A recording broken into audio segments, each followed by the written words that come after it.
اب درمیان میں بجاج کارڈ جو استعمال کیا گیا اس کی ساری بنیاد سود پر ہے، اس کے اندر سود شامل ہے۔ اگر اس کا استعمال کیا جائے، اس کے ذریعے چیزوں کا خریدا بیچا جائے تو گویا مطلب یہ ہوا کہ سودی معاملے میں ہمارا تعاون ہو گیا۔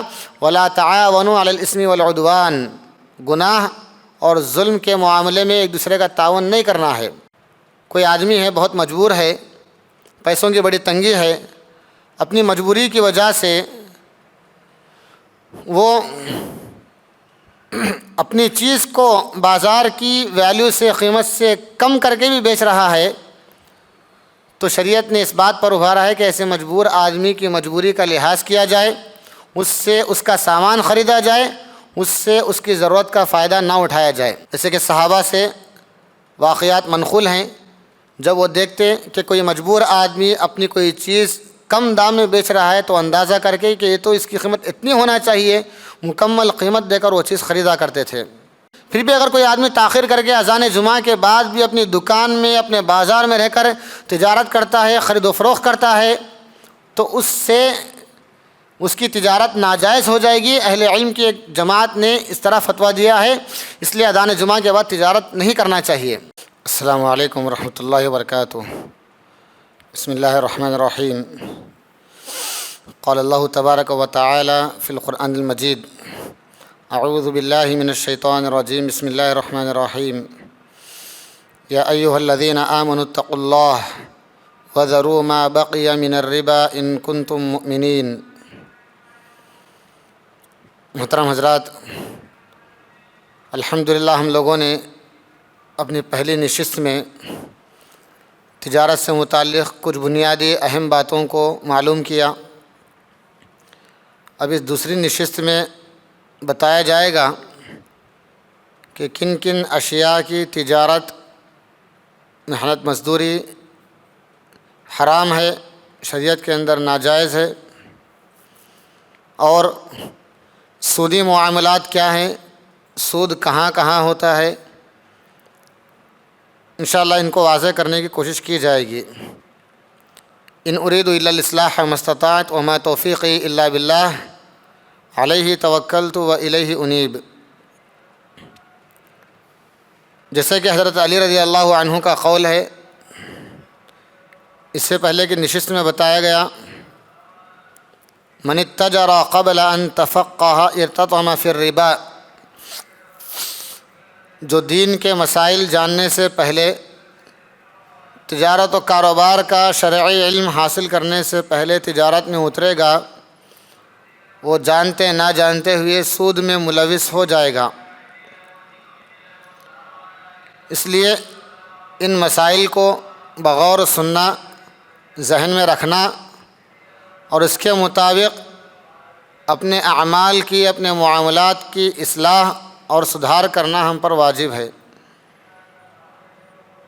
سب سے پہلی بات یہ ہے کہ جو اشیاء اللہ تبارک و تعالیٰ نے ہمارے لیے حرام اور ناجائز قرار دیا، اللہ اور اس کے رسول نے کہ انہی کو کسی بھی چیز کو حرام یا حلال کہنے کا حق ہے۔ جن چیزوں کو اللہ اور اس کے رسول نے حرام اور ناجائز ٹھہرایا، ان چیزوں کو نہ براہ راست خرید سکتے، بیچ سکتے ہیں، اور نہ ہی کسی ہیلے بہانے کے ذریعے خرید اور بیچ سکتے ہیں۔ جیسے کہ اللہ کے نبی علیہ السلام نے یہودیوں سے متعلق کہا: قاتل اللہ الیہود ان اللہ تعالی لما حرم علیہم شحومها جملوه ثم باعوه فاکلوا ثمنه۔ اللہ تعالیٰ یہودیوں کو غارت کرے جب اللہ نے ان پر مردہ جانوروں کی چربی حرام کیا، یا چربی کو اللہ تعالیٰ نے حرام کیا، تو انہوں نے براہ راست چربی کو بیچنے کے بجائے چربی کو پگھلایا، اس کو دوسری شکل میں ڈھالا، پھر اس کو بیچے اور بیچ کر اس کی قیمت کھانے لگے۔ تو پتہ چلا کہ حرام اشیاء کی تجارت بھی حرام ہے، اور حرام اشیاء کو کسی حیلے بہانے کے ذریعے نام بدل کر یا تھوڑی سی اس کی شکل و صورت بدل کر بیچنا یہ بھی ناجائز ہے۔ نام بدلنے سے کسی چیز کی حقیقت اور حکم تبدیل نہیں ہوتا۔ حرام چیزوں میں شراب ہے، اس کا بیچنا، خریدنا اور اس کے پیچھے کسی بھی قسم کا تعاون کرنا بہت بڑا گناہ ہے۔ جسے اللہ کے نبی علیہ الصلوۃ والسلام نے ترمذی کی حدیث ہے، شراب سے متعلق 10 لوگوں پر لعنت فرمائی، عاصرہا و معتصرہا، اس کو نچوڑنے والے اور جس کے لیے نچوڑا جا رہا ہو اس پر لعنت کی، وشاربہا و حاملہا، اس کے پینے والے پر، اس کو اٹھا کر لے جانے والے پر، والمحمولۃ الیہ، جس کی طرف اٹھا کر لوگ لے جا رہے ہیں، جس کی طرف لا کر، جس کے پاس لا کر شراب رکھی جا رہی ہے اس پر بھی لعنت کی، وساقیہا وبائعہا، اس کے پلانے والے پر بھی لعنت کی کہ کوئی برتن میں ڈال کر، گلاس میں ڈال کر دوسروں کو پلا رہا ہے، لعنت کا مستحق ہے وہ، بیچنے والے پر بھی لعنت کی، وآکل ثمنہا، اور اس کی شراب کی قیمت کو کھانے والے پر لعنت کی، والمشتری لہا والمشترات لہو، جو اس شراب کو خریدنے والا ہے چاہے خود کے لیے یا کسی اور کے لیے، اس پر بھی لعنت کی، یا جس کے لیے خریدا جا رہا ہو اس پر بھی اللہ کے رسول صلی اللہ علیہ وسلم نے لعنت فرمائی۔ تو اس حدیث کے پیش نظر ہم سمجھ سکتے ہیں کہ حرام چیزوں کی تجارت بھی حرام ہے اور اس میں اپنا تعاون شامل کرنا بھی غلط ہے، شرعاً ناجائز ہے۔ اگر کوئی آدمی، ہم کو معلوم ہے کہ پھلوں سے شراب بنانے والا ہے تو لازماً ایسے آدمی کو پھل بیچنا منع ہے۔ اگر کسی آدمی کے تعلق سے ہم کو معلوم ہے کہ مشرک ہے، ہمارے پاس سے سامان لے جائے گا، درگاہ میں فاتحہ خوانی کرے گا، تو اس کو نہیں بیچنا ہے جبکہ ہمیں یقین علم حاصل ہو۔ اور اسی طرح سے اللہ کے نبی صلی اللہ علیہ وسلم نے مردار جانور، خنزیر اور مجسمے، بت وغیرہ جن کی پوجا پرستش کی جاتی ہے، اور کتے جو پالے جاتے ہیں شوق کے لیے، ایسے ہی کسی بھی مقصد سے، تو ان سب کی خرید و فروخت سے اللہ کے نبی صلی اللہ علیہ وسلم نے منع فرمایا، الا ہے کہ کتے اگر شکار کرنے کے لیے ہوں یا حفاظتی کتے اگر ہوں جو کھیت یا کسی تجارتی مال کے گوڈاؤن وغیرہ کی حفاظت کرنے والے ہیں، تو ایسے مقصد کے لیے جو حفاظتی کتے ہوتے ہیں یا شکار کے لیے تربیت یافتہ کتے ہوتے ہیں جو شرعاً حرام کے زمرے میں نہیں آتے، ان کی خرید و فروخت اس حکم سے مستثنیٰ ہے۔ اور بلی ہے، اس کا گوشت ہمارے لیے حلال نہیں ہے، تو گرچہ کہ مختلف فی مسئلہ ہے، لیکن راجح قول کے اعتبار سے، راجح فتوے کے اعتبار سے اس کی تجارت بھی حرام ہے۔ اور اسی طرح بہتا ہوا خون ہے جانوروں کا، گرچہ کہ حلال جانور ہی کیوں نہ ہو، تو ان کی تجارت بھی اپنی جگہ پر حرام ہے، نہ بیچا جائے گا خون اور نہ خریدا جائے گا۔ قصاب یہاں پر غلطی کرتے ہیں، خون کو جما کر ایک برتن میں رکھتے ہیں اور کچھ لوگوں کے ہاتھوں اس کو بیچتے ہیں۔ ایک اور مسئلہ، پہلا مسئلہ تو یہ بتایا گیا کہ حرام چیز ہے تو اس کی تجارت بھی حرام ہے۔ دوسرا مسئلہ کہ جو چیز بھی کسی گناہ کا ذریعہ ہو یا پھر کسی نقصان کا ذریعہ ہو، ایسا نقصان جو شریعت میں اس کو برداشت نہیں کیا گیا ہے، تو ایسی تجارت بھی حرام ہے۔ گناہ کا ذریعہ جیسے مثال دی گئی، شراب بنانے والے کو پھل بیچنا حرام، کوئی واقعی مشرک ہے، پتہ ہے کہ ہماری چیز خرید کر جا کر شرکیہ کام کرے گا، تو اس کو ہماری اپنی چیز بیچنا اس کے لیے ہمارے لیے جائز نہیں ہے۔ نقصان کا ذریعہ، لا ضرر ولا ضرار، اس انداز سے تجارت کر رہے ہیں کہ صرف ہمارا فائدہ ہو رہا ہے، سامنے والا کا کچھ بھی فائدہ نہیں ہو رہا ہے، تو یہ بھی اپنی جگہ پر حرام ہے کہ سامنے والے کے حق میں تجارت کا ایک اصول یہ ہے کہ ہم خیر خواہی رکھیں، کم از کم اس حد تک خیر خواہی رکھیں کہ جیسے ہم اس کو بیچ کر منافع حاصل کر رہے ہیں ویسے ہی وہ خریدے تو ہماری چیز سے اس کو فائدہ ہو۔ نقصان والی عیب والی چیز بیچ دینا سامنے والے کا نقصان ہے، نقصان کا ذریعہ جو تجارت ہے وہ حرام ہے۔ اسی طرح سے تیسری بات کہ ہر وہ تجارت جس کے اندر کسی بھی قسم کا دھوکہ پایا جاتا ہے، چاہے خریدنے والے کے حق میں، چاہے بیچنے والے کے حق میں، چاہے بیک وقت دونوں کے حق میں، تو دھوکے کی تمام شکلوں کو اللہ کے نبی صلی اللہ علیہ وسلم نے منع کر دیا، حرام ٹھہرا دیا۔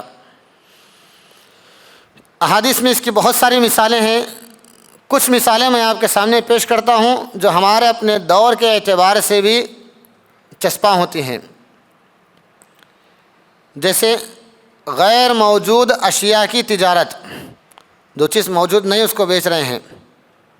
جیسے زمانے جاہلیت میں حمل کی تجارت ہوتی، بلکہ حمل در حمل کو بیچا جاتا، یعنی یہ کہا جاتا کہ یہ جانور ہے، بڑی عمدہ نسل کا جانور ہے، اس جانور کو جو حمل ٹھہرے گا، جو بچہ ہوگا وہ بچہ میں خرید رہا ہوں۔ ابھی حمل ہے ہی نہیں، حمل ہے بھی تو بچہ وجود میں نہیں آیا، حمل سے باہر نہیں ہوا۔ اور بسا اوقات اس میں اس قدر غلو کرتے کہ کہتے کہ اس جانور کے حمل سے جو بچہ ہوگا، اس اونٹنی سے جو اونٹنی پیدا ہوگی، اس اونٹنی کا جو حمل ہوگا میں خرید رہا ہوں۔ یا پھر اسی طرح سے اگر ہمارے اپنے دور میں اگر دیکھا جائے، اور اللہ کے نبی صلی اللہ علیہ وسلم کے دور میں بھی یہ چیز تھی کہ بیک وقت کئی سالوں کے لیے کسی باغ کے پھلوں کو بیچ دینا، یہ بھی ناجائز ہے۔ یہ کہنا کہ میں اس باغ کے پھلوں کو، اس باغ کو 5 سال کے لیے بیچ رہا ہوں، 2 سال کے لیے بیچ رہا ہوں۔ ممکن ہے جس وقت بیچ رہے ہیں اس وقت وہ باغ پھل آور ہو، ثمر آور ہو، لیکن پتہ نہیں کہ کائنات کا نظام تو اللہ کے ہاتھ میں ہے، اگلے سال اس باغ میں پھل آئیں گے یا نہیں آئیں گے۔ قیمت تو ہم 5 سالوں کی لے رہے ہیں، لیکن یہ یقین حاصل نہیں کہ 5 سال تک خریدنے والے کو یہ باغ پھل دے گا یا نہیں دے گا۔ اس کو احادیث میں بیع السنین یا المعاومہ کے لفظ سے ذکر کیا گیا، یہ حرام ہے۔ اسی طرح سے جانوروں کے تھنوں میں دودھ کو روک کر ایسے ظاہر کرنا کہ یہ جانور بڑے دودھیلے ہیں، یعنی بہت زیادہ دودھ دینے والے ہیں، اور خریدنے والا جب خریدتا ہے 2-4 دن میں اس کو اندازہ ہو جاتا ہے کہ یہ جانور بذات خود اتنا دودھ دینے والا نہیں ہے، اس کے تھنوں میں تو دودھ کو روک کر رکھا گیا تھا۔ اللہ کے نبی صلی اللہ علیہ وسلم جانوروں کو ایسا کرنے سے منع کیے کہ جانوروں کے اندر دودھ کو اس قسم سے روک کر نہ رکھا جائے اور سامنے والے کو دھوکے سے ایسے نہ بیچا جائے۔ لا تسروا الابل والغنم، کہ اونٹنیوں میں، بکریوں میں دودھ کو ایسے روک کر نہ بیچو، روک کر رکھ کے نہ بیچو۔ اگر تم بیچ دیے، سامنے والا خرید لیا تو اس کو اختیار ہوگا، انشاء امسکھا، چاہے تو اسی جانور کو اپنے پاس رکھ لے، اگر وہ رکھ بھی لیا تو دھوکہ دینے کا گناہ بیچنے والے کو ہوگا۔ وَإِنْشَاءَ رَدَّهَا، اور اگر چاہے تو وہ اس کو لوٹا دے گا، تو چونکہ جانور کے دودھ سے وہ فائدہ اٹھایا ہے، پیا ہے یا دوسروں کو بیچا ہے، اس کے بدلے میں 1 سا کھجور دے دے گا، یا کوئی ایسی چیز دے دے گا جس پر بیچنے اور خریدنے والے دونوں راضی ہوں۔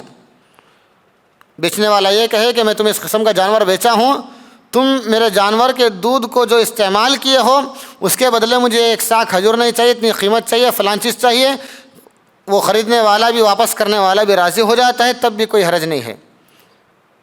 واپس کرنے کے وقت میں 1 سا کھجور یا کوئی ایسی چیز جس پر آپسی رضامندی ہو دے کر واپس کرنا لینا، یہ درست ہے۔ اور اصل تو یہ ہے کہ ایسا نہیں کرنا چاہیے کہ جانوروں کو ان کے تھنوں میں دودھ روکا جائے اور ایسے ہی بیچا جائے۔ اسی طرح سے اللہ کے نبی صلی اللہ علیہ وسلم کے دور میں ملامسہ اور منابذہ کی بیع ہوتی۔ ملامسہ کا مطلب یہ ہے کہ رات کے اندھیرے میں یا کسی بھی وقت میں خریدنے بیچنے والے ایک دوسرے کے پاس موجود سامان پر ہاتھ رکھتے، جس سامان پر ہاتھ رکھے وہ سامان ان کا ہو گیا۔ بیچنے والا ہے، خریدنے والا آیا، بیچنے والے کے پاس موجود سامان میں سے، کپڑوں میں سے کسی کپڑے پر جو ہے ہاتھ رکھا رات کے اندھیرے میں۔ اب جس کپڑے پر ہاتھ رکھا ہے وہ کپڑا اس کا ہو گیا، بدلے میں وہ جو چیز دے گا وہ بھی بیچنے والا اس سے اسی کیفیت سے لے گا۔ یا منابذہ، ہاتھ میں جو چیز لگی سامنے والے کے پاس پھینک دیے۔ یا ہمارے دور کے اعتبار سے اگر دیکھیں، کوئی رنگ ہو اور بیچنے والا یہ کہے کہ آپ یہ رنگ ہے، یہاں پر اتنے سارے سامان رکھے ہوئے ہیں، یہ رنگ آپ پھینکیے، جس سامان پر وہ رنگ پڑے گا وہ سامان تمہارا ہے۔ وہ رنگ پھینکنے کے لیے جو قیمت لے رہے ہیں وہ طے ہے، بدلے میں جو چیز ملے گی وہ طے نہیں ہے۔ جسے ارکان میں بتایا گیا، شرائط میں بتایا گیا، مبیع معلوم ہو غیر واضح نہ ہو، جو چیز بیچ رہے ہیں معلوم ہو غیر واضح نہ ہو، یہ حرام ہے۔ ملامسہ اور منابذہ سمجھے کہ قسم کی لاٹری ہے، دھوکہ ہے۔ اسی طرح سے اللہ کے نبی صلی اللہ علیہ وسلم دھوکے کی ایک اور شکل یہ بتائے، بدو الصلاح سے پہلے درختوں پر پھلوں کو بیچ دیا جائے۔ نہا رسول اللہ صلی اللہ علیہ وسلم عن بیع الثمار حتی یبدو صلاحها، کہ درخت پر پھل موجود ہیں، پھول کی شکل میں ہیں، زیادہ تیز آندھی آئی گر سکتے ہیں، ختم ہو سکتے ہیں، یا چھوٹے چھوٹے پھل ابھی بن رہے ہیں، پختہ نہیں ہوئے، اس سے پہلے بیچ رہے ہیں، تو ایسا بیچنے سے بھی اللہ کے نبی صلی اللہ علیہ وسلم نے منع کیا ہے۔ پتہ نہیں کہ وہ پھل مکمل پکنے سے پہلے اللہ تعالیٰ کی مشیت سے کوئی آفت آ جائے اور باغ کا سارا پھل تباہ ہو جائے۔ فَبِمَا تَسْتَحِلُّ مَالَ أَخِيكَ، تو تم اپنے بھائی کا مال کس حیثیت سے اپنے لیے حلال سمجھتے ہو کہ بدلے میں جو چیز تم اسے دینا چاہ رہے تھے وہ تو اسے نہیں ملی۔ دھوکے کی ایک اور شکل، اگرچہ کہ روایت ضعیف ہے لیکن موجودہ دور میں وہ چیز پائی جاتی ہے۔ نہا رسول اللہ صلی اللہ علیہ وسلم عن النفخ فی اللحم فی البیع للبیع، بیچنے کے لیے گوشت میں ہوا بھر کے بیچنا یا پانی بھر کے بیچنا، کہ گوشت زیادہ پھول کر دکھے، نظر آئے، اس کا وزن زیادہ ہو، تو اس سے بھی اللہ کے نبی علیہ السلام منع فرمائے ہیں۔ دودھ میں پانی ملا کر یہ کہہ کے بیچنا کہ خالص دودھ ہے، نبی صلی اللہ علیہ وسلم نے اس سے منع کیا۔ وَلَا يُشَابَنَّ لَبَنٌ بِمَاءٍ لِلْبَيْعِ، مصنف عبد الرزاق کی حدیث ہے، سندن حسن یا صحیح ہے، کہ دودھ میں ہرگز پانی کو بیچنے کے لیے نہ ملایا جائے، اللہ کہ پہلے بتا دیں کہ دودھ خالص ہے، اس کی قیمت زیادہ ہے، اس دودھ میں کچھ ملاوٹ ہے پانی کی، اس کی قیمت تھوڑا کم ہے، بتا دیتے ہیں، الگ بات ہے۔ ملا کر بغیر بتائے کہ بیچنا یہ شرعاً دھوکے کی شکل ہوئی، ناجائز ہے۔ اسی طرح سے اللہ کے نبی صلی اللہ علیہ وسلم نے کہا لا تبع ما لیس عندک، جو چیز تمہاری ملکیت میں نہ ہو اس کو نہ بیچو۔ موجودہ دور میں زمینی کاروبار کے اندر ریئل اسٹیٹ کا جو بزنس ہوتا ہے، یہ چیز بہت زیادہ عام ہے، بہت زیادہ عام ہے۔ لا تبع ما لیس عندک، جو چیز ہماری ملکیت میں، زمین ہماری ملکیت میں نہیں ہوتی ہے اس کو جو ہے بیچ دیتے ہیں۔ جیسے 10 لاکھ روپیوں کی زمین ہے، 10,000 روپے یا 20,000 روپے یا 50,000 روپے ٹوکن ایڈوانس کے نام پر یا کسی اور لفظ کے نام پر ادا کر کے سامنے والے سے لے لیتے ہیں۔ زمین ابھی ہمارے نام پر رجسٹریشن نہیں ہوئی، مکان دکان ہمارے نام پر رجسٹر نہیں ہوا، اس سے پہلے ہی دوسروں کے ہاتھ اسے بیچ دیے۔ اب وہ دوسرا آدمی بھی ایسی ٹوکن ایڈوانس کے طور پر ہم سے جو ہے لیتا ہے اور وہ کسی اور کو بیچ دیتا ہے۔ یہ سلسلہ کہاں تک چلے گا بسا اوقات نہیں معلوم، کبھی 1-2 افراد تک رک جاتا ہے، کبھی یہ سلسلہ اور جو ہے دور تک جاتا ہے۔ نتیجے میں بیچنے والا کوئی اور ہے اور جس کے نام پر رجسٹریشن ہو رہا ہے وہ کوئی اور ہے، درمیان کے سارے لوگ منافع حاصل کرتے ہیں، مال کسی اور کا خرید رہے ہیں کوئی اور ہیں، منافع کوئی اور حاصل کر رہے ہیں، کس بنیاد پر منافع حاصل کرتے ہیں؟ یہ دھوکہ ہے کہ جو چیز ہماری نہیں ہے اس کو ہماری بتا کر بیچ رہے ہیں۔ اگر فرض کریں کہ ٹوکن ایڈوانس کے بعد جو بائع اول رہا، پہلا بیچنے والا رہا، اپنی کسی ضرورت کی وجہ سے، مجبوری کی وجہ سے یہ کہہ کر انکار کر دے کہ آپ اپنا ٹوکن ایڈوانس واپس لے لیجئے، میں اپنا ارادہ بدل رہا ہوں، زمین نہیں بیچوں گا، آپس میں اختلاف ہوگا۔ یا پھر وہ دیکھتا ہے کہ میں نے تو اسے زمین 10 لاکھ میں بیچی تھی، یہ اپنے نام پر رجسٹریشن کرنے سے پہلے دوسرے کو 15 لاکھ میں بیچا ہے، 12 لاکھ میں بیچا ہے، اب یہ جو ہے مطالبہ کرے گا کہ نہیں میں 10 لاکھ میں نہیں بیچوں گا، مجھے 11 لاکھ میں بیچنا ہے۔ تو یہ چیز دھوکے کا بھی سبب ہے، جھگڑے اور نزاع کا بھی سبب ہے۔ اس لیے اللہ کے نبی صلی اللہ علیہ وسلم نے روک دیا کہ لا تبیع ما لیس عندک، جو چیز تمہارے پاس نہیں ہے، تمہاری ملکیت میں نہیں ہے،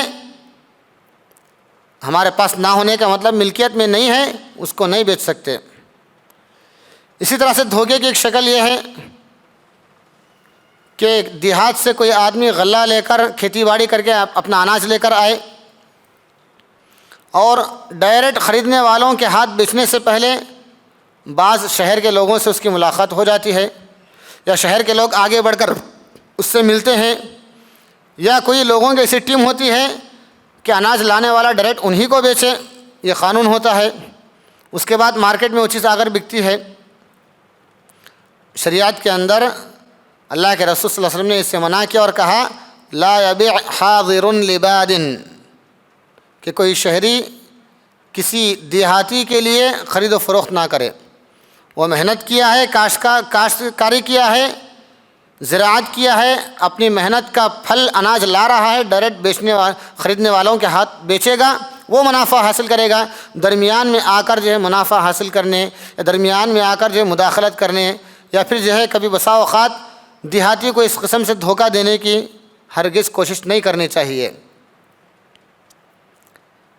دھوکے کی ایک شکل یہ بھی ہو سکتی ہے کہ دکان کے اندر کوئی شخص ہو جو دکاندار کی جانب سے طے کیا گیا ہے، اس کا کام یہ ہوتا ہے کہ کوئی بھی آدمی سامان خریدنے کے لیے آیا اور کہتا ہے کہ یہ چیز مجھے 500 روپے میں چاہیے، تو یہ جس آدمی کو طے کیا گیا ہے وہ درمیان میں آتا ہے اور کہتا ہے کہ مجھے یہ چیز 600 میں دے دو۔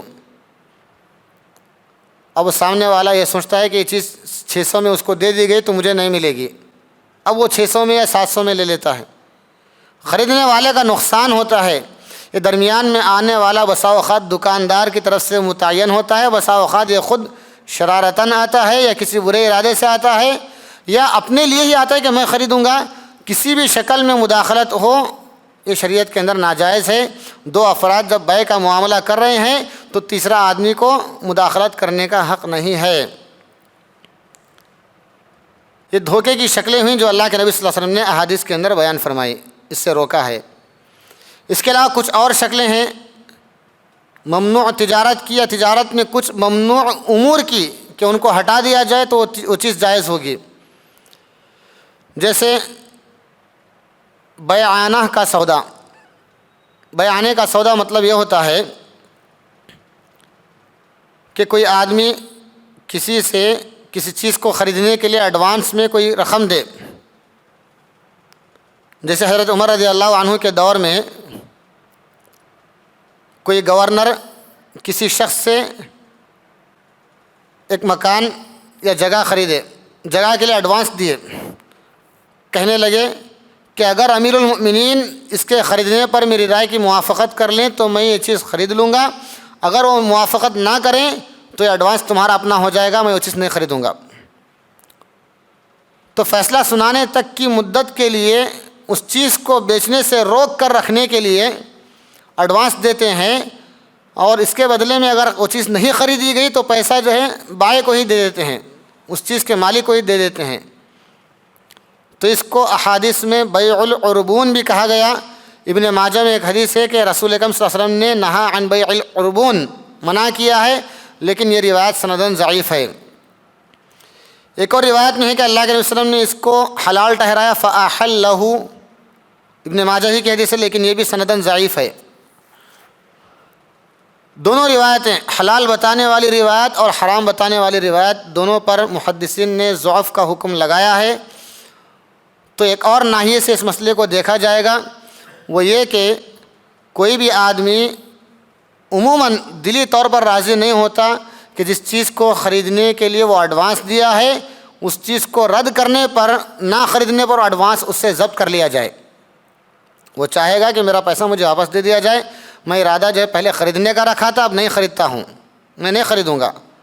دلی طور پر راضی نہیں ہوگا، ماحول کے اعتبار سے راضی ہو جائے دے دے الگ بات ہے، دلی طور پر راضی نہ ہونا گویا مطلب یہ ہے کہ بیع کی ایک شرط یہاں پر نہیں پائی گئی کہ یہاں پر فریق اول کی رضامندی تو ہے بیع کی لیکن مشتری کی رضامندی نہیں ہے، لہذا اس طرح سے ایڈوانس کو ضبط کر لینا، بیعانے کو اپنے پاس رکھ لینا، یہ کہہ کر کہ آپ خریدنے کا وعدہ کیے ہیں نہیں خرید رہے ہیں یا میں اپنے پاس رکھ لوں گا، غلط ہے۔ واپس دے دیتے ہیں تو ایسا معاملہ کرنا صحیح ہے، خریدتے ہیں تو قیمت میں اس کو جوڑ لیں گے، واپس کر رہے ہیں نہیں خرید رہے ہیں تو واپس کر دینا ہے۔ اور اسی طرح سے ممنوع تجارتوں میں مجبور آدمی کی مجبوری کا فائدہ اٹھا کر تجارت کرنا یہ ناجائز ہے۔ کوئی آدمی ہے بہت مجبور ہے، پیسوں کی بڑی تنگی ہے، اپنی مجبوری کی وجہ سے وہ اپنی چیز کو بازار کی ویلیو سے، قیمت سے کم کر کے بھی بیچ رہا ہے، تو شریعت نے اس بات پر ابھارا ہے کہ ایسے مجبور آدمی کی مجبوری کا لحاظ کیا جائے، اس سے اس کا سامان خریدا جائے، اس سے اس کی ضرورت کا فائدہ نہ اٹھایا جائے۔ جیسے کہ صحابہ سے واقعات منقول ہیں، جب وہ دیکھتے کہ کوئی مجبور آدمی اپنی کوئی چیز کم دام میں بیچ رہا ہے تو اندازہ کر کے کہ یہ تو اس کی قیمت اتنی ہونا چاہیے، مکمل قیمت دے کر وہ چیز خریدا کرتے تھے۔ اسی طرح سے تجارت سے متعلق ایک اور مسئلہ کہ مسجد میں تجارت نہیں ہو سکتی، مسجد میں خرید و فروخت کرنا حرام ہے، اگرچہ کہ ٹوپی بیچ رہے ہیں، عطر بیچ رہے ہیں، قرآن کے نسخے بیچ رہے ہیں، دعاؤں کی کتابیں بیچ رہے ہیں، تو گرچہ کہ ایسی محمود چیزیں، قابل تعریف چیزیں ہی بیچ رہے ہیں، لیکن پھر بھی مسجد میں تجارت کرنا شرعاً منع ہے۔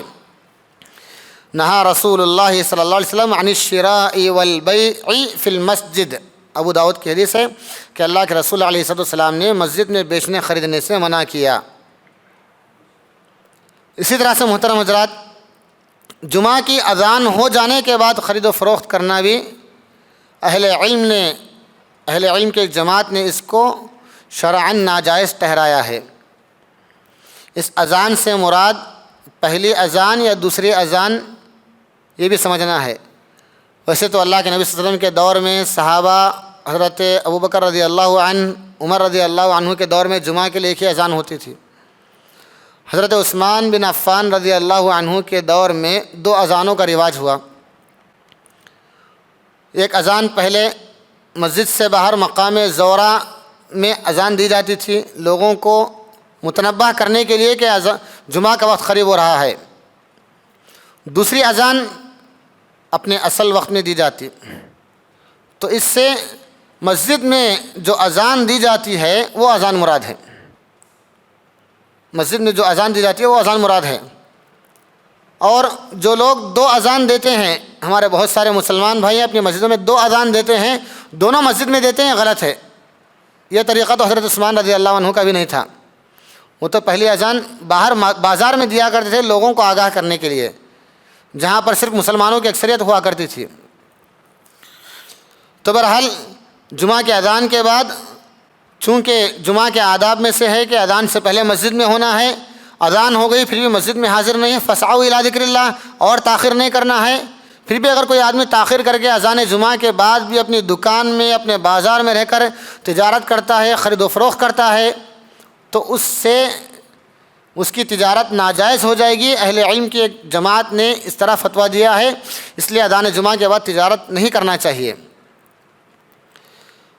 تو محترم حضرات، یہ تجارت سے متعلق کچھ ایسے مسائل رہے کہ کون سی تجارتیں حرام ہیں اور جو ہے کن کن شکلوں سے تجارت میں حرمت کا فتویٰ لگ سکتا ہے، یہ چیزیں آپ کے سامنے بتائی گئیں۔ تجارت میں ایک اور چیز جو آج کل ہمارے ماحول میں اور اللہ کے وسلم کے دور میں بھی بہت زیادہ رائج تھی، شریعت نے اگر اس کو روکا، وہ سودی معاملات ہیں۔ سود کا مسئلہ، انٹرسٹ، تو انٹرسٹ کیا ہے، اس کا حکم کیا ہے، یہ کہاں کہاں پایا جا سکتا ہے، کیسے اس سے بچنا ہے، انشاءاللہ وہ چند مسائل میں آپ کے سامنے رکھوں گا۔ اللہ تبارک و تعالیٰ نے قرآن مجید کے اندر سود سے بڑی تاکید کے ساتھ منع کر دیا اور کہا فَإِن لَّمْ تَفْعَلُوا فَأْذَنُوا بِحَرْبٍ مِّنَ اللَّهِ وَرَسُولِهِ، اگر تم سود سے رکنا نہیں چاہتے تو اللہ اور اس کے رسول سے جنگ کرنے کے لیے تیار ہو جاؤ۔ ایک دو گناہ ہی ایسے ہیں جن کے ارتکاب پر اللہ اور اس کے رسول سے جنگ کے لیے تیار ہونے کی بات کہی گئی، جیسے من عادی لی ولیا فقد آذنتہ بالحرب۔ اللہ تعالیٰ کے کسی مومن قریبی ولی قسم کے ولی صفت بندے کو ستانا، اس سے دشمنی کرنا گویا اللہ سے جنگ کرنے کے برابر ہے۔ ویسے ہی سود کا معاملہ بھی ہے۔ سود کہتے کسے ہیں؟ وہ مشروط اضافہ، لین دین کے وقت میں جو چیز لی جاتی ہے، دی جاتی ہے، اس وقت میں وہ مشروط اضافہ جو لین دین کے معاہدے کے وقت بغیر کسی عوض کے ناحق لیا جائے۔ 100 روپیہ قرض دے رہے ہیں، 1100 روپیہ وصول کر رہے ہیں، مزید 100 روپیہ جو لیے ہیں، لین دین کا جو معاملہ ہے یہ بغیر عوض کے ہے اور ناحق لیا جا رہا ہے، یہ سود ہے۔ البتہ اگر کبھی مقروض اپنی چاہت سے، جو سامنے والا ہے اس کی مرضی کے بغیر، اس کی چاہت نہیں ہے، مقروض جو ہے وہ اپنی چاہت سے ادائیگی کے وقت میں تھوڑا اضافے کے ساتھ اگر دے دے، احسان کر دے کہ جیسے اس نے مجھ پر احسان کیا ہے میں بھی کروں گا، تو یہ کسی حد تک جائز ہے۔ جیسے اللہ کے نبی صلی اللہ علیہ وسلم نے ایک یہودی کا قرض لوٹاتے ہوئے ایک اونٹ یا اونٹنی لیے تھے تو اس سے بہتر اونٹنی اس کو لوٹا دیے۔ تو شرط رکھ کر، ایک شرط کے ساتھ لینا اور اضافہ بغیر عوض کے ناحق وصول کرنا یہ سود ہے، شرعاً حرام ہے۔ اللہ تبارک و تعالیٰ نے ایسا کرنے والے کو تنبیہ کی اور کہا یا ایھا الذین آمنوا اتقوا اللہ وذروا ما بقی من الربا ان کنتم مؤمنین، اگر واقعی ایمان والے ہیں، اپنے ایمان کی، آخرت کی سلامتی چاہتے ہیں، دنیا کی سلامتی بھی چاہتے ہیں، تو وذروا ما بقی من الربا، سودی معاملات جو بھی تمہارے باقی ہیں سب کچھ چھوڑ دو۔ وَإِن تُبْتُمْ فَلَكُمْ رُؤُوسُ أَمْوَالِكُمْ، جب تم توبہ کر لیتے ہو سودی معاملات سے، تو لوگوں سے اگر سود لینا ہے تو سود چھوڑ دو، اصل مال لے لو۔ اور جو آدمی ایسا نہیں کرتا وہ اللہ اور اس کے رسول سے جنگ کرنے کے لیے تیار ہو جائے، اور اس کے ساتھ ساتھ وہ یہ بھی جان لے کہ الربا 73 بابا، کہ ربا کے 70 پر 3 سے زیادہ میدان ہیں یا اس کے شعبے ہیں۔ ایسرها مثل ان ينكح الرجل امه، ابن ماجہ کی صحیح حدیث۔ سود کے ان تمام معاملات میں جو 70 پر 3 سے زیادہ ہیں یا 70 پر 3 ہیں، ان میں سب سے ہلکا معاملہ یہ ہے، کوئی آدمی اگر سب سے ہلکا معاملہ اختیار کرتا ہے تو مطلب یہ ہے کہ وہ نعوذ باللہ ثم نعوذ باللہ اپنی والدہ کے ساتھ اپنا منہ کالا کر رہا ہے۔ ایک اور حدیث میں اللہ کے رسول نے بیان فرمایا درہم ربا یأکلہ الرجل وہو یعلم، جانتے بوجھتے آدمی کا 1 درہم بھی، 1 پائی بھی سود کا کھا لینا اشد من 36 زنیۃ، 30 پر 6 مرتبہ کسی کے ساتھ منہ کالا کرنے سے زیادہ سخت گناہ ہے۔ اس قدر شریعت میں سود کی حرمت اور مذمت بیان کی گئی ہے۔ تو ہم چلیے جانتے ہیں کہ سود کن کن چیزوں میں پایا جاتا ہے۔ صحیح بخاری، صحیح مسلم وغیرہ کے اندر حدیث موجود ہے، اللہ کے رسول علیہ السلام نے کہا الذهب بالذهب والفضة بالفضة والبر بالبر والشعير بالشعير والتمر بالتمر والملح بالملح مثلا بمثل يدا بيد،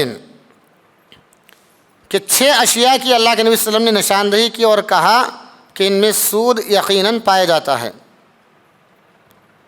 سونا، چاندی، گیہوں، جو، کھجور، نمک، یہ 6 اشیاء ہیں کہ ان کا جب آپس میں معاملہ ہوتا ہے، تبادلہ ہوتا ہے تو برابر برابر ہونا ہے۔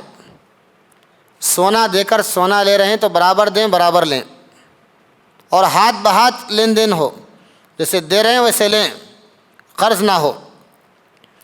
اور ایسے چاندی، ہاتھ بہاتھ اس کا معاملہ ہو اور برابر برابر ہو۔ گیہوں، جو، کھجور اور نمک، ان اشیاء کو بھی جب لین دین میں لاتے ہیں تو جتنا دے رہے ہیں اتنا ہی لیں اور ہاتھ بہاتھ یہ معاملہ ہو، یدم بیدن۔ فمن زاد او استزاد فقد اربا الآخذ والمعطی فیہ سوا، صحیح مسلم کی حدیث ہے، جو زیادہ دے یا جو زیادہ لے تو دونوں کے دونوں سود میں ملوث ہوئے۔ دینے والا لینے والا اس گناہ میں دونوں برابر ہیں، دونوں برابر ہیں، چاہے غربت ہو، چاہے بزنس کو آگے بڑھانے کا مسئلہ ہو، چاہے شادی بیاہ کے معاملات ہوں، علاج و معالجہ ہو، کوئی بھی ہو، اللہ تبارک و تعالیٰ پر توکل ہو، لیکن سودی معاملات میں ہماری جانب سے ہرگز مداخلت، شمولیت نہ ہو، ہرگز شامل نہ ہو۔ اب یہاں پر سود سے متعلق 2 اور باتیں ہم کو سمجھنا ہے کہ ان 6 اشیاء میں سے 2 چیزوں کا آپس میں تبادلہ اگر ہو رہا ہے، ہاتھ بہاتھ ہو رہا ہے کمی زیادتی کے ساتھ، تو یہ بھی ایک قسم کا سود ہوا۔ اور ایک قسم کا سود اسی میں یہ بھی ہے کہ ان 6 اشیاء میں سے کسی بھی شے کا تبادلہ، ایک ہی چیز کا تبادلہ دونوں طرف سے ہو رہا ہے لیکن ہاتھ بہاتھ نہیں ہو رہا ہے، برابر برابر ہو رہا ہے، کمی پیشی تو نہیں ہے لیکن قرض کے ساتھ ہو رہا ہے۔ ایک طرف سونا لے رہے ہیں، دوسری طرف سونا بعد میں دے رہے ہیں، فوراً نہیں دے رہے ہیں، تو یہ بھی سود کی ایک شکل ہے، یہ بھی سود کی ایک شکل ہے۔ پہلے کو ربا الفضل اور دوسرے کو احادیث میں ربا النسیئہ کہتے ہیں۔ یہاں پر رک کر ہمارے اپنے ماحول کے اعتبار سے ہمیں ایک اور چیز سمجھنا ہے، وہ یہ ہے کہ اگر کوئی شخص سونار ہے، وہ کسی سے سونا دے رہا ہے، سونا لے رہا ہے، ہاتھ بہاتھ ہو، برابر برابر ہو، یا اگر درمیان میں پیسوں کو لا رہے ہیں تو مسئلہ الگ ہے۔ درمیان میں پیسے آ گئے، پیسوں کے عوض کوئی بھی آدمی سونا خرید کر پھر پیسوں کے عوض نیا سونا خرید لے، یہ الگ بات ہے۔ ایک اور چیز کہ اللہ کے نبی علیہ السلام نے سود سے متعلق ایک شکل بیان فرمائی، احادیث میں نبی صلی اللہ علیہ وسلم کی حدیثوں میں مروی ہے، بیع العینہ۔ بیع عینہ سود کی ایک شکل ہے، ایک حیلے کے ذریعے سود کو حلال اپنے لیے کر لینے کی ایک صورت ہے۔ حقیقت تو سود ہی کی ہے، اصلاً اس سے روکا گیا اور یہ حرام ہے، اس سے رکنا ہے۔ بیع العینہ کیا ہے؟ مسند احمد کی حدیث میں ایک واقعہ منقول ہے کہ ایک عورت آئی حضرت عائشہ رضی اللہ عنہا سے کہنے لگی کہ میں نے ایک آدمی کو ایک غلام 800 درہم میں بیچا، 800 درہم میں بیچا، پھر وہی غلام میں نے اسی سے 600 میں خرید لیا، تو یہ سود ہوا۔ حضرت عائشہ رضی اللہ عنہا نے سنا اور کہا کہ تم نے بہت ہی بری تجارت کی ہے۔ اس میں ہوتا یہ ہے، زمانہ جاہلیت میں لوگ ایسے کرتے تھے، یا بیع العینہ کی ایک شکل یہ ہے کہ ایک آدمی زمانہ جاہلیت میں بلکہ ایک مثال کے ذریعے اہل علم نے سمجھایا ہے احادیث کی شروحات میں کہ ایک آدمی کو قرض لینے کی ضرورت ہے. اگر وہ 10,000 روپے قرض لیا، 11,000 اگر لوٹا دیا تو یہ تو سود ہو گیا واضح طور پر. سود کو اپنے لیے حلال کرنے کی خاطر درمیان میں ایک حیلہ اختیار کیا جاتا ہے اور کہا جاتا ہے کہ میں تمہیں قرض دوں گا، لیکن میری شرط ہے کہ آپ مجھ سے ایک چیز خریدیں، میں پھر آپ سے وہ چیز خرید لوں گا. ڈائریکٹ قرض نہیں دیتے ہیں. 10,000 روپے قرض لینے کے لیے آیا ہے تو ایک چیز کو درمیان میں لاتے ہیں اور اس چیز کو قرض مانگنے والے کے ہاتھ 11,000 میں بیچتے ہیں، 10,000 میں خرید لیتے ہیں.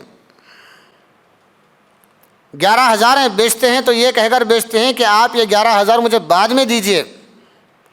پھر اسی سے وہ چیز خریدتے ہیں 10,000 میں، تو یہ کہہ کر خریدتے ہیں کہ میں آپ سے یہ چیز 10,000 میں خریدوں گا اور 10,000 ابھی فوراً دے دیتا ہوں. تو گویا جو خریدیں 10,000 میں وہ 10,000 دے دیے اور جو وہ 11,000 میں لیا وہ 11,000 دینا باقی ہے. مسئلہ گھما پھرا کر یہ ہوتا ہے، شکل و صورت یہ ہوتی ہے کہ سامنے جو مجبور آیا نتیجتاً وہ 11,000 تو نہیں لیا لیکن 11,000 اس کو دینا ہے. 10,000 لیا ہے، 11,000 اس کو ادا کرنا ہے. تو سود کو حلال کرنے کے لیے درمیان میں ایک حیلہ اس طرح اختیار کیا گیا. اس سے ہمیں معلوم ہوا کہ سود ہے، کسی بھی حیلے سے اس کو اپنے لیے حلال نہیں کر سکتے، حلال نہیں کرنا چاہیے. سود کی شکلوں سے اور سود کے حیلوں سے مکمل اپنے آپ کو ہمیں بچانا ہوگا.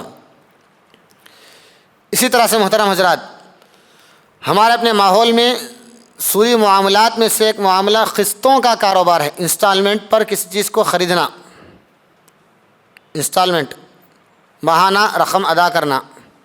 اب یہ کبھی بسا اوقات بجاج کارڈ کے ذریعے ہوتا ہے، کبھی بجاج کارڈ کے بغیر ہوتا ہے. خریدنے والا بجاج کارڈ سے اگر ہم اس مسئلے کو جوڑتے ہیں، خریدنے والا دکان کوئی اور ہوتا ہے، بیچنے والا دکاندار ہوتا ہے. درمیان میں ایک اور شخص آتا ہے، بجاج کارڈ کا نام لے کر، وہ کارڈ لے کر اس حوالے سے آتا ہے اور خریدنے والے کو بجاج کارڈ کا ہولڈر بنا دیتا ہے کہ آپ اپنے پاس بجاج کارڈ رکھیے. اب بجاج کارڈ کے تھرو دکان سے وہ آدمی خرید لیتا ہے. اب درمیان میں بجاج کارڈ جو استعمال کیا گیا، اس کی ساری بنیاد سود پر ہے، اس کے اندر سود شامل ہے. اگر اس کا استعمال کیا جائے، اس کے ذریعے چیزوں کو خریدا بیچا جائے، تو گویا مطلب یہ ہوا کہ سودی معاملے میں ہمارا تعاون ہو گیا. وَلَا تَعَاوَنُوا عَلَى الْإِثْمِ وَالْعُدْوَانِ، گناہ اور ظلم کے معاملے میں ایک دوسرے کا تعاون نہیں کرنا ہے. اور بجاج کارڈ کو ہٹا دیں تو قسطوں کا کاروبار، انسٹالمنٹ کا خریدنا بیچنا ایک اور شکل میں اس طرح ہے کہ چیز نقداً 80,000 کی ہے، مثلا گاڑی، اگر انسٹالمنٹ میں لیا جائے تو اس کی قیمت اس سے زیادہ ہو جاتی ہے. تو شرعی اصولوں کے اعتبار سے دلائل کو اگر دیکھا جائے تو قیمت متعین کرنا یہ بائع کا بیچنے والے کا حق ہے. وہ حق رکھتا ہے کہ نقداً ایک قیمت طے کرے اور ادھار میں ایک قیمت طے کرے. اس اعتبار سے وہ اس کا حق رکھتا ہے. لیکن موجودہ ماحول میں، ہمارے ہندوستان کے ماحول میں، جہاں پر ہر طرح سے کسی نہ کسی انداز سے اس انسٹالمنٹ کے معاملے میں سود کو شامل کیا جاتا ہے، اس لیے ہمارے اپنے ماحول میں اس کا لین دین انسٹالمنٹ کے ذریعے سے کسی چیز کو خریدنا ناجائز ہو جائے گا. مثال کے طور پر ایک اصول یہ ہوتا ہے کہ ہر ماہ پیمنٹ کرنا ہی ہے. کسی وقت اگر مجبوری اگر آ گئی اور پیمنٹ نہیں کیا، 1 مہینہ 2 مہینے 3 مہینے نہیں کیے، یا تو سود کے ساتھ وہ پیمنٹ کرنا پڑے گا پینالٹی کے نام پر، یا پھر اگر ایسے زیادہ مہینے گزر جائیں تو سیدھا کمپنی والا آئے گا اور گاڑی ضبط کر کے لے کے چلا جائے گا. اب تک جو انسٹالمنٹ پیمنٹ بھرتے رہے وہ سارا پانی میں چلا گیا، نقصان ہو گیا. تو ان خارجی امور سمجھیے یا پھر داخلی امور سمجھیے کہ ان چیزوں کی وجہ سے یہ چیز ہمارے اپنے لیے ناجائز ہو جاتی ہے. انسٹالمنٹ پر خریدنا بیچنا ناجائز ہے، بلکہ اس کی ایک بہتر شکل یہ ہو سکتی ہے کہ ہم کسی سے قرض لے لیں، بعد میں ان کو قرض دے دیں، قرض لے کر اپنی ضرورت کی چیز خرید لیں، یا پھر پرانی سیکنڈ ہینڈ کی گاڑی ہے اس پر گزر بسر کر لیں۔ الدنیا سجن المؤمن و جنت الکافر، دنیا میں مومن کو تکلیف اٹھانا ہی ہے، تھکنا ہی ہے، برداشت کرنا ہی ہے، راحت تو مومن جنت میں حاصل کرے گا، آخرت میں حاصل کرے گا انشاءاللہ۔ اسی طرح سے محترم حضرات، سودی معاملات میں ایک اور چیز انشورنس کا مسئلہ ہے کہ لوگ اپنی زندگی کا، اپنے جائیداد کا، اشیاء کا، املاک کا انشورنس کرواتے ہیں۔ انشورنس کے اندر دو ممنوع چیزیں موجود ہیں جس کی وجہ سے انشورنس کرانا شرعاً ناجائز ہے، اور ان دو چیزوں سے بڑھ کر سب سے پہلی بات تو یہ ہے کہ ہمیں اللہ تعالیٰ پر توکل کرنا چاہیے۔ یہ ڈر رکھنا کہ بڑھاپے میں یا اگلے مستقبل میں کوئی بیماری آ جائے گی، کوئی آفت آ جائے گی تو علاج و معالجے کے لیے پیسوں کی ضرورت پڑے گی، اپنی جان کا انشورنس کرا کے رکھنا، یہ اللہ پر توکل کے خلاف ہے۔ مستقبل کے معاملات اللہ کے ہاتھ میں ہیں، دعا سے تقدیر بدلتی ہے، اذکار کی پابندی سے مصیبتوں سے حفاظت ملتی ہے، تو یہ چیزیں ہمارے لیے اصل ہیں۔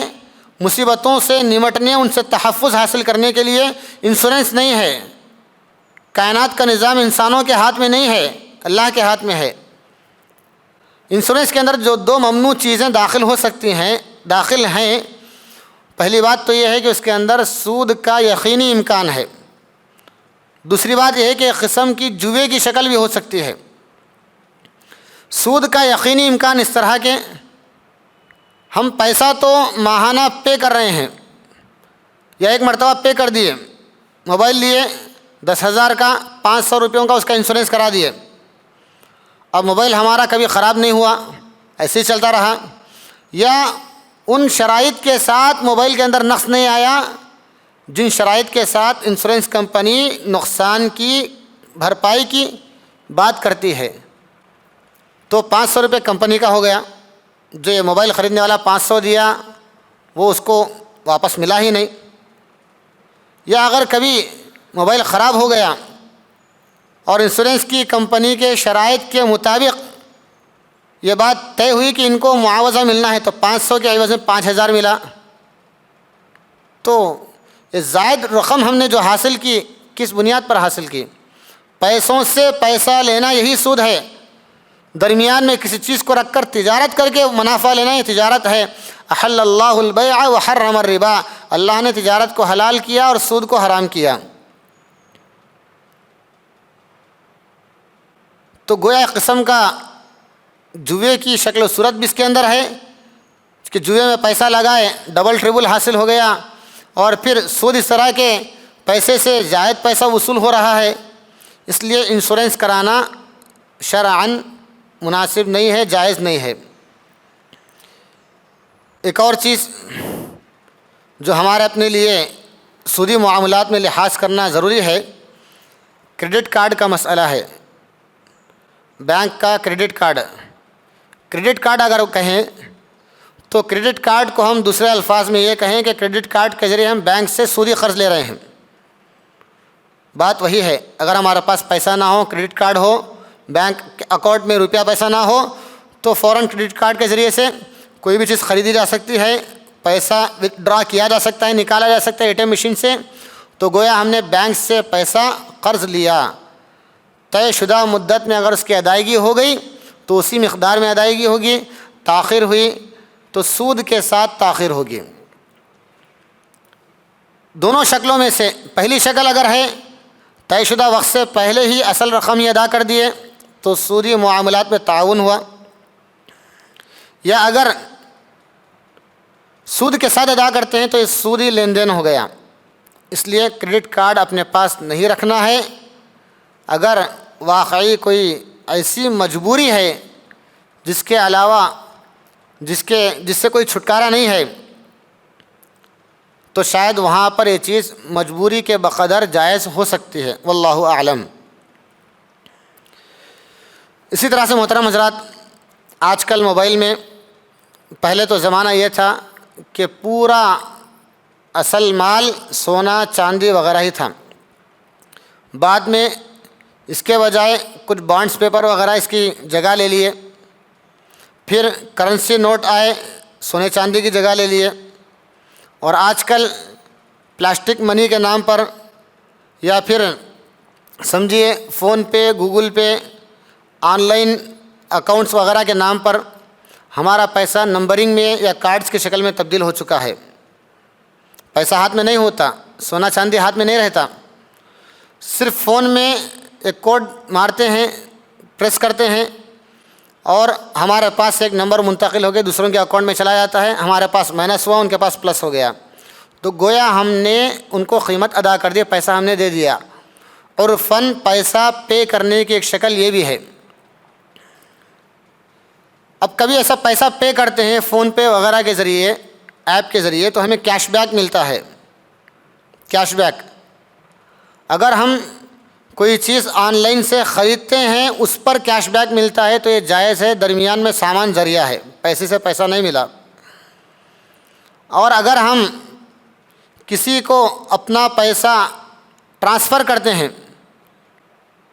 10,000 روپے اپنے اکاؤنٹ سے اپنے فون پے سے کسی اور کے فون پے میں سینڈ کر دیے، اس پر کیش بیک ملا ہے، تو یہ پیسے سے پیسہ مل رہا ہے، سود میں شامل ہے، یہ کیش بیک ہمارے لیے حلال نہیں ہو سکتا۔ اس کا الگ سے حساب رکھنا ہے، اپنے اکاؤنٹ سے نکالنا ہے، اور اس کو اپنے لیے استعمال نہیں کرنا ہے، کسی غیر مسلم کو ثواب کی نیت کے بغیر دے دینا ہے، ثواب کی نیت بھی نہیں رکھنا ہے، وہ پیسہ ہمارا نہیں ہے۔ اور اسی طرح سے بینک میں ہمارا اکاؤنٹ ہوتا ہے، بعض اہل علم کا کہنا تو یہ ہے کہ بینک میں اکاؤنٹ سودی معاملات میں شمولیت ہے، اس لیے اکاؤنٹ رکھتے بھی ہیں تو ضرورت کی حد تک اس میں پیسہ رکھنا ہے، اور ضرورت کی حد تک ہی اسے استعمال کرنا ہے، ضرورت کی حد تک ہی۔ اب اس میں جو بھی ہمارا پیسہ ہوتا ہے، بسا اوقات حفاظت کے لیے بینک ہی ہمارے پاس ایک واحد ذریعہ ہوتا ہے، اس میں ہم اپنا پیسہ رکھتے ہیں، تو اس مجبوری کے تحت بینک کے اکاؤنٹ کا استعمال کیا جا سکتا ہے۔ اس میں جو پیسہ ہوتا ہے اس پر بینک ہمیں انٹرسٹ دیتا ہے، ہمارے اکاؤنٹ میں انٹرسٹ کا اماؤنٹ آتا ہے۔ اگر ہم اپنی جگہ پر ایک بڑا بیلنس اکاؤنٹ میں رکھتے ہیں تو ہمارے لیے زیادہ مناسب یہی ہے کہ کرنٹ اکاؤنٹ رکھیں، جو سودی معاملات سے ہمارے لیے پاک ہوتا ہے، یا پھر سیونگ اکاؤنٹ اگر ہے تو اس میں اگر سود آ جاتا ہے تو اس کا باقاعدہ ہم حساب رکھیں، باقاعدہ ہم پاس بک میں دیکھتے ہوئے اس کا حساب رکھیں کہ اس مہینے میں یا گزشتہ 6 ماہ میں، گزشتہ 1 سال میں فلاں وقت میں 10 روپے، فلاں وقت میں 20 روپے، فلاں وقت میں 50 روپے، گرچہ کہ چھوٹی موٹی رقم ہی کیوں نہ ہو، انٹرسٹ کے طور پر ہمارے اکاؤنٹ میں آئی ہے، اس کا حساب رکھیں، الگ سے نکالیں اور اس کو کسی غیر مسلم کے حوالے کر دیں۔ یا ہمارے اپنے ہندوستان کے معاملے میں حالات میں حکومتی دستاویزات کی تصحیح کرنا یا پاسپورٹ وغیرہ بنوانا یا حکومتی اداروں کے پاس جا کر اپنا کوئی قانونی کام کروانا آج کل اتنا مشکل ہو گیا ہے، اتنا ماحول ایسا گندا ہو گیا ہے کہ رشوت کے بغیر کام نہیں ہو سکتا، تو اس قسم کا بینک کا سود کا پیسہ وہاں پر رشوت میں استعمال مجبوراً کیا جا سکتا ہے۔ اپنے لیے تو استعمال کرنا، اس انٹرسٹ کو کھانا ناجائز ہے، یہ بھی ہمیں اچھی طرح سے سمجھنا ہوگا۔